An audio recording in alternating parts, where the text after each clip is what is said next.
L'utilité du masque, c'est Éric Raoult qui affirme que rien n'est démontré.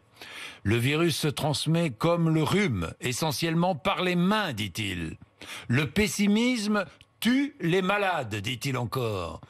Éric Côme. Oui, il a l'air de la formule, hein, on le sait. Oui. Après, dire que le masque ne protège pas des infections respiratoires, c'est une ineptie. C'est comme de dire que le préservatif ne protège pas des infections sexuellement transmissibles, si vous voulez. C'est une ineptie. C'est une ineptie, oui.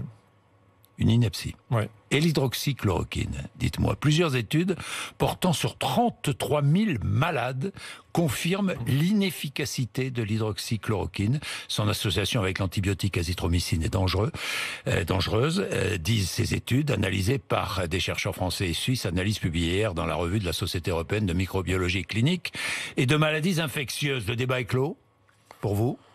Oui, pour moi, le débat était clos déjà depuis plusieurs semaines.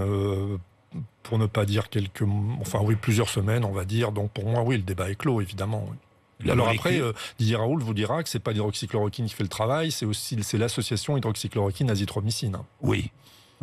Mais je le défends pas, hein. Je pense que ça marche pas, hein, de toute façon. Vous pensez que ça ne marche pas ? Est-ce qu'on devrait arrêter de prescrire ces molécules associées ? La plupart des essais ont été arrêtés dans le monde, hein. Aux États-Unis, les essais ont été arrêtés. Au Brésil, même si Bolsonaro en a pris, les essais ont été arrêtés aussi. A-t-il pris c'est ce qu'il dit, hein. Il a dit que c'est la chloroquine qui l'avait sauvé. Oui. Mais non, les essais ont été arrêtés dans la plupart des endroits du monde. Ça marche pas.